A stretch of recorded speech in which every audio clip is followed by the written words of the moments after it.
Radhe Radhe friends, करवा चौथ व्रत की बहुत बहुत शुभकामनाएं आप सभी को। कैसे हैं आप सब? करवा माता की कृपा सदैव सब पर बनी रहे। आज मैं आप सब करवा चौथ व्रत की 4 कथा एक साथ सुनाने वाली हूँ फ्रेंड्स। तो कथा पढ़ेंगे, हाथ में अक्षत या फिर जो है अनाज लेकर, जैसे गेहूं बाजरा हाथ में लेकर हम कथा पढ़ेंगे। खाली हाथ कथा नहीं पढ़ी जाती है, साबुत अनाज हाथ में ले लीजिएगा। तो अक्षत लेकर हम कथा पढ़ेंगे। कथा 4 कथा एक साथ में आप सबके सुनाने वाली हूँ फ्रेंड्स। करवा चौथ में चतुर्थी तिथि का बहुत ज्यादा महत्व होता है, 4 की संख्या का बहुत ज्यादा महत्व होता है। तो 4 कथाएं एक साथ में आप सबको सुनाऊंगी। तो पहली कथा, 1 लोटा जल रखकर कथा पढ़ेंगे। दिन में अगर कथा पढ़ रहे हैं, सुन रहे हैं, तो 1 लोटा जल रखकर कथा पढ़िएगा, सुनिएगा। और उसके बाद जो है ना, पूजा के बाद, कथा कर पढ़ने के बाद ये जल जो है सूर्य देव को अर्घ दे देंगे, जल चढ़ा देंगे। तो पहली कथा इस प्रकार से है। एक साहूकार के 7 बेटे और 1 बेटी थी। सातों भाई तथा बहन नित्य एक साथ प्रेम से भोजन किया करते थे। बहन का विवाह होने के बाद भाई भोजन करते समय बहन की याद करते और फिर अनमने से भोजन किया करते। जब कार्तिक से पहले बेटी विदा होकर घर आई तो घर में खुशी छा गई।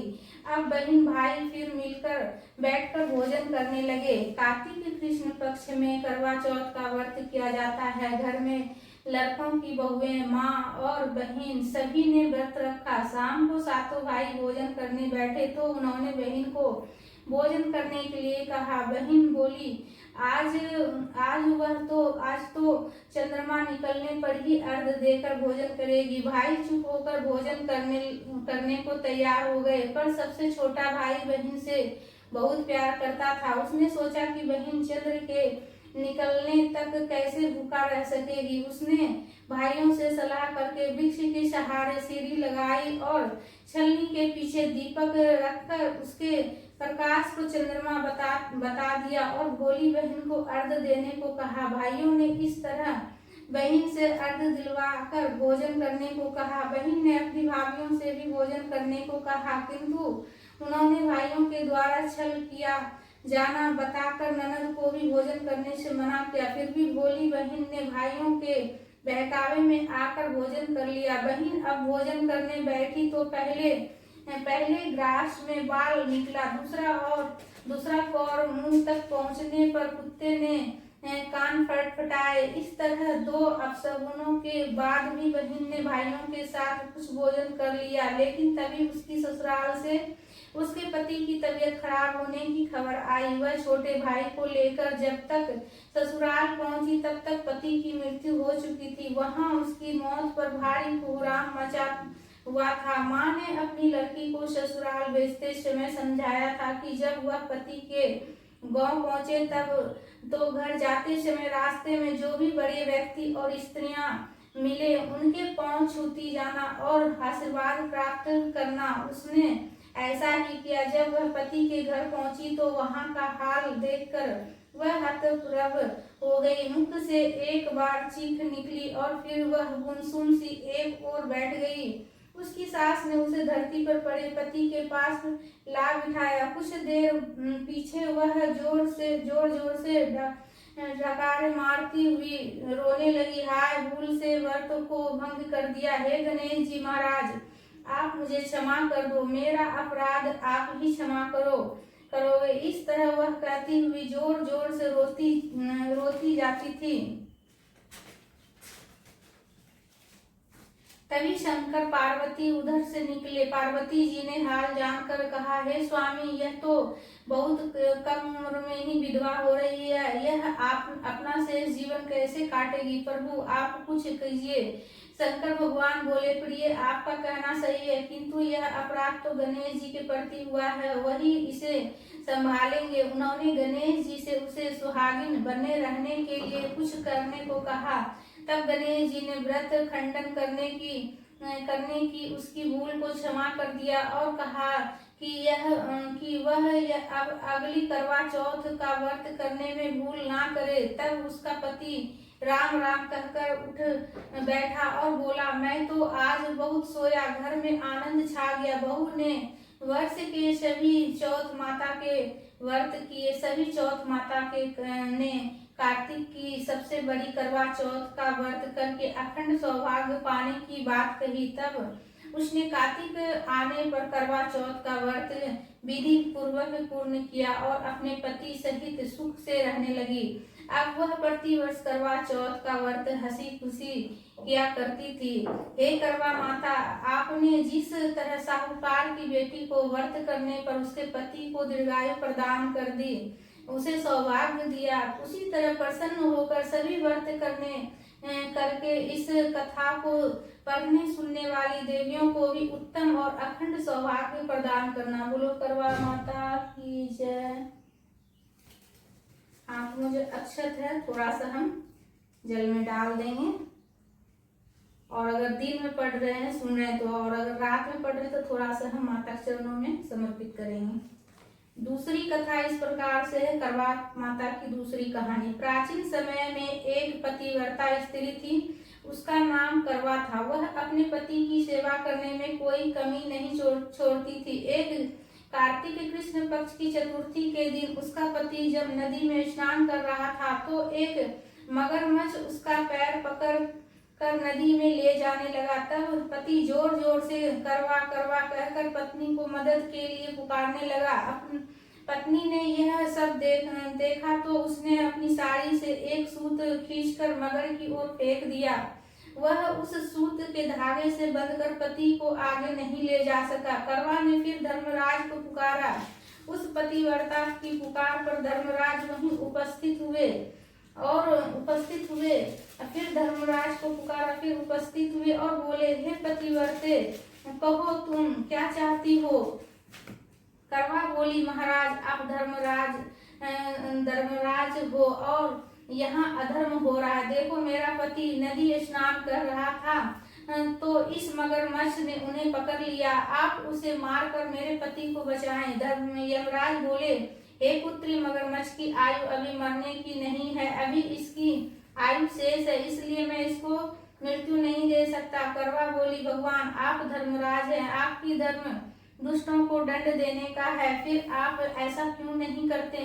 धर्मराज उसकी बात सुनकर मौन थे। तब करवा फिर बोली, तो अब मैं ही मगरमच्छ को नदी सहित नष्ट कर देती हूँ। यमराज बोले, ऐसा मत करो पतिव्रते, नदी के नष्ट होने से तो सभी प्राणी दुखी हो जाएंगे। ऐसा कहकर उन्होंने उसके पति को छुड़ाकर मगर को सीधा यमपुरी भेज दिया और कहा, देवी आज कार्तिक कृष्ण पक्ष की चतुर्थी है, श्री गणेश जी की पूजा का दिन है। तुम्हारे करवा नाम से यह गणेश चतुर्थी प्रसिद्ध होगी। इस दिन जो सुहागिन अपने पति की दीर्घायु के लिए चंद्रोदय होने पर अर्घ देकर पूजा करेगी, उसकी इस व्रत के प्रभाव से समस्त मनोकामनाएं पूर्ण होगी। आज तुम्हारा पतिव्रत धर्म भी धन्य हुआ, जो तुमने अपने पति के प्राण बचाए। उसी समय से यह करवा चौथ व्रत पतिव्रताओं में प्रसिद्ध हुआ। हे चौथ माता, जैसा पुण्य फल पतिव्रता करवा को आपने अपनी कृपा से प्रदान की, उसी तरह समस्त पतिव्रताओं को उनके करवा चौथ व्रत का फल प्रदान करें, उनकी पतियों को दीर्घायु एवं सुख प्रदान करें। बोलो करवा माता की जय। दूसरी कथा संपूर्ण हुई। हाथ में जो अक्षत तो जल में डालेंगे, थोड़ा सा माता चरणों समर्पित करेंगे। करवा चौथ की तीसरी कहानी, सती द्रौपदी द्वारा किए गए व्रत की कथा।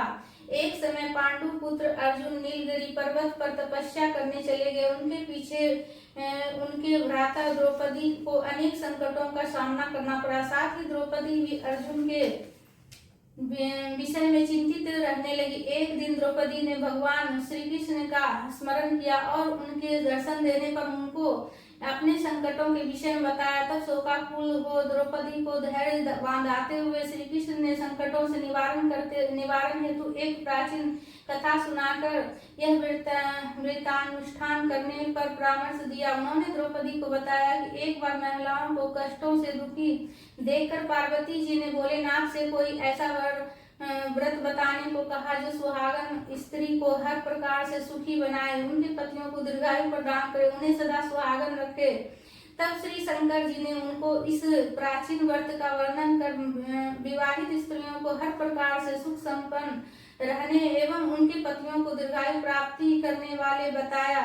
उन्होंने कहा कि एक समय एक ब्राह्मण स्त्री जिन्होंने 4 पुत्रों के अलावा एक कन्या गुणवंती थी, परिवार के सभी व्यक्ति धार्मिक थे और वर्ष के सभी व्रत पूजा किया करते थे। एक बार कार्तिक कृष्ण चतुर्थी को माँ बेटी तथा लड़कों की बहुओं ने करवा चौथ का व्रत रखा। सायंकाल तक व्रत पूजा की समस्त तैयारी की हो गई। चंद्रोदय होने की प्रतीक्षा हो रही थी। घर में पूरी पकवान बने थे। बेटी गुणवंती को पकवानों की सुगंध से उसकी भूख को जगा दिया। उसे भूखी और व्याकुल देखकर उसके दीर्घायु भाइयों ने छल से भोजन कराने की सोची। उन्होंने पीपल वृक्ष के आड़ में निकली चंद्रमा दिखाकर बहन गुणवंती से अर्घ दिलाया और उसे भोजन करा दिया। भोजन करने वह बैठी ही थी कि उसकी ससुराल से अचानक पति के देहांत होने की खबर आ गई। वह चित्कार करती हुई अपनी ससुराल पहुंची और वहां स्त्रियां तरह तरह की बातें करने लगी। कोई बोलती व्रत खंडनी आ गई, कोई कहती अपने पति को ब्याह होते ही चुड़ैल खा गई। एक तो पति मरने का उसे गहरा सदमा लगा। दूसरे स्त्रियों की ऐसी तीखी बातों से उसका मन इतना विचलित हो गया कि वह धरती पर पछाड़ खा कर रोने लगी। हाय, मैं सचमुच में ही राक्षसी हूँ, मैंने अपने पति को खाया है। सचमुच ही राक्षसी हूँ, मैंने अपने पति को खाया है। हाय, मैं इतनी भूखी थी कि मैंने भोजन नहीं अपने पति को ही खाकर भूख बुझाई। इस तरह विलाप करती वह गुणवंती अपने पति के साथ सती होने के लिए भागी शमशान पहुंच गई और चिता में कूदना ही चाहती थी कि चौथ माता ने उसे रोक लिया और बोली, बेटी तुम्हारी भूल नहीं हुई, तुम्हें भाइयों ने बुलावे में डाल दिया। देख, तेरा पति अब जीवित हो उठा है, तू घर जाकर उसकी प्रतीक्षा करो। गुणवंती ने घर पहुंची तो उसका पति वहां बैठा मिला। घर में चारों ओर खुशियां छा गई। स्त्रियां कहने लगी कि गुणवंती का पति व्रत धन्य और सत्य है। तब गुणवंती सहित सब स्त्रियां ने अगली करवा चौथ आने पर व्रत विधि पूर्वक पारण करने का निश्चय किया। कार्तिक कृष्ण पक्ष में जब फिर करवा चौथ आई तो गुणवंती ने सब भांति विधि पूर्वक व्रत किया। श्री कृष्ण जी बोले, हे द्रौपदी, तुम इस व्रत को करके अपने समस्त संकट दूर कर सकोगी। यह कार्तिक मास अगला ही मास है। तुम करवा चौथ व्रत को विधि पूर्वक करोगी तो अपने को सभी संकट से मुक्त पाओगी। बोलो करवा माता की जय।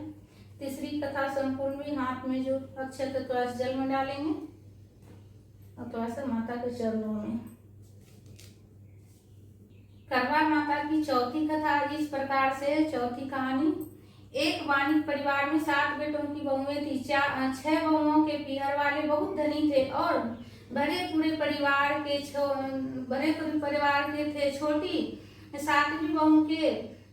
छोटी सातवीं बहू के परिवार में कोई भाई बहन और नहीं था तथा वह बहुत गरीब थी। इसी कारण 6 बहुओं के पीहर से बहुत सा दान दे आया था और उसके पश्चात भी उसके भाई जब आते बहुत सा सामान भी लेकर आते। इस तरह परिवार में उन 6 बहुओं का बड़ा मान सम्मान था। छोटी बहू घर का सारा काम काज करती थी किंतु सभी उसकी बुराई करते थे। प्यार उसके सास ससुर भी नहीं करते थे और उसे खड़ी खोटी सुनाते थे। एक दिन छोटी बहू ने घर से अकेले निकल पड़ी और बियावान जंगल में जाकर जोर जोर से रोने लगी। आज करवा चौथ व्रत का दिन था। उसकी जेठानी के घर से करवा चौथ व्रत के लिए उनके भाई करवा और सौभाग्य की सामग्री की पिटारियां लेकर आए थे। छोटी बहू के घर में कौन था जो उसके लिए कुछ लाता। इसी तरह वह दुखी होकर जंगल में रोती हुई विचारने लगी। एक नाग उसके रोने को सुन रहा था। वह अपने बिल में से निकलकर उसके सामने आया और मनुष्यों की बोली में पूछने लगा, बहन तुम क्यों रो रही हो? आज तो करवा चौथ व्रत का दिन है, हंसी खुशी व्रत करो। छोटी बहू पहले तो नाग को देखकर डर गई, फिर साहस करके बोली, आज करवा चौथ व्रत का दिन है। सब बहुओं के भाई आज करवा और बहुत सा सामान लेकर आए हैं।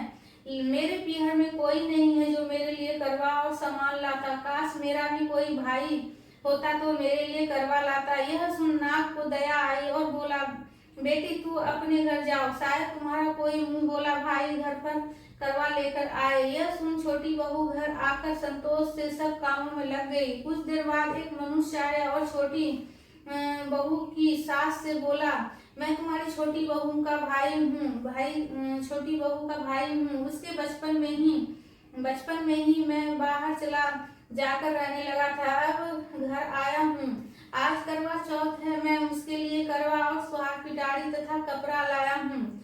सास ससुर और सभी बहुएं उनके लाए हुए बहुमूल्य सामान को आंखें फाड़ फाड़ कर देखने लगे। वाह, इतनी सामान और इतना बेशकीमती। छोटी बहू ने प्रसन्न होकर अपने भाई का सत्कार किया और सास ससुर ने भी उनको प्रेम से भोजन आदि कराए, विश्राम करने को कहा। करवा चौथ का व्रत हंसी खुशी हो गया। अगले दिन छोटी बहू का भाई उसकी सास से बोला, माता जी मैं बहन को कुछ दिन घर ले जाकर रखूंगा, आप इसे मेरे साथ भेज दें। सास ने प्रसन्नता से उस भाई के साथ भेज दिया। वह मनुष्य रूप में नागों का राजा था। वह उसे ससुराल से अपने महल में लेकर आया और बोला, बहन तुम जितने दिन रह सको यहाँ हंसी खुशी से रहो, अपनी इच्छा अनुसार खाओ पियो और सारे महल में मर्जी से रहो, वहाँ घूमो, लेकिन यह ख्याल रखना कि सामने वाली नाद का ढक्कन उठाकर कुछ देखना नहीं। छोटी बहू भाई के महल में आराम से रह रही थी। एक दिन जब भाई कहीं गया तो उसने नाद का ढक्कन उठाकर देखने का विचार किया। उसने सुने महल में नाद का ढक्कन को उठाया तो उसने नाग के बच्चे को इधर उधर घूमते मिले। जब उसे किसी के आने का आवाज हुआ तो उसने जल्दी से उस ढक्कन को रख दिया। जल्दी में ढक्कन रखने से एक नाग के बच्चे की पूंछ पर ढक्कन पड़ गया और वह उससे कट गई। शाम को नाग भैया आया। बहन ने सच बताकर कहा, अपनी गलती मानते हुए भाई से क्षमा मांगी। नाग भैया ने उसे क्षमा कर दिया। वह पूंछ कटा नाग बंडा नाम से बड़ा चिढ़ता था। उसने एक दिन नागिन माँ से पूछा, उसकी पूंछ कैसे कटी। तब जब उसे मालूम हुआ कि उसकी बहन ने नाग का ढक्कन जल्दी में रख दिया तो उसकी पूंछ कट गई। बंडा बोला, मैं उससे बदला लूंगा, मैं कुछ नहीं जानता। माँ ने उसे समझाया कि वह गलती से हुआ, जानकर तो नहीं किया था। बंडा बोला, यह मैं नहीं जानता, मैं उससे जरूर बदला लूंगा। एक दिन बंडा अपनी बहन के घर चुपचाप पहुंचकर छिप गया। वह अफसर की ताक में था, उसे काट कर घायल करे। कमरे में जहाँ बंडा छिपा था और छोटी बहू बैठी थी, वहीं उसकी सास आई और बातों ही बातों में उसने बहू से पूछा, बहू तुझे सबसे प्यारा भाई कौन लगता है। बहू ने तुरंत प्रसन्न होकर कहा, माता जी मुझे तो बंडा भाई सबसे प्यारा लगता है। बंडा यह बात सुन रहा था। वह सोचने लगा, मुझे धिक्कार है जो मैं अपनी बहन को जानबूझकर काटने आ गया। वह वहां से चुपचाप लौटने लगा। तभी उसे याद आया कि कल करवा चौथ का व्रत होने वाला है। उसने वहां से लौटकर करवा और अन्य ढेर सारी सामान इकट्ठे किए और अपनी बहन के घर लेकर पहुंच गया। बहन और उसकी सास ने उसका बहुत प्यार से स्वागत किया। जब वह अपने घर पहुंचा तो माँ ने पूछा, क्या तुमने अपनी बहन से बदला ले लिया। बंडा बोला, माँ वह तो मुझे सबसे ज्यादा प्यार करती है, ऐसी बहन से कोई बदला लिया जाता है क्या। अब तो बंडा अपनी बहन के घर हर करवा चौथ पर करवा और अन्य सामान लेकर जाने लगा। सब लोग भाई बहन के प्यार से बहुत खुश थे। हे करवा माता चौथ माता, तुमने छोटी बहू के जैसे दुख के दिन फेरे, उसी तरह अपने अन्य व्रत करने वाले माता बहनों के दुखों को दूर करना और सभी सुहागनों का उनका सुहाग अक्षय कर देना। उनको सब प्रकार से संतानों सहित सुख संपत्ति प्रदान करना। प्रेम से बोलिए करवा माता की जय। चौथा कथा संपूर्ण हुआ। हाथ में जो अक्षत है थोड़ा जल में डालेंगे और थोड़ा सा माता के चरणों में। 4 कथा हमने सुनाई फ्रेंड्स आपको। चतुर्थी तिथि पर करवा चौथ चतुर्थी तिथि पर होती है और 4 कथाएं इस दिन सुनी जाती है। तो फ्रेंड्स वीडियो को ज़्यादा से ज़्यादा शेयर कीजिएगा। करवा माता की कथा है, ज़्यादा से ज़्यादा शेयर कीजिएगा, लाइक कीजिएगा और चैनल को सब्सक्राइब कर लीजिएगा। और ये जो अक्षत है वो हम करवा रात्रि में जब चंद्रदेव को अर्घ देंगे करवा से, तब हम ये अक्षत को इसमें डालकर चंद्रदेव को अर्घ देंगे। तो प्रेम से बोलिए करवा माता की जय।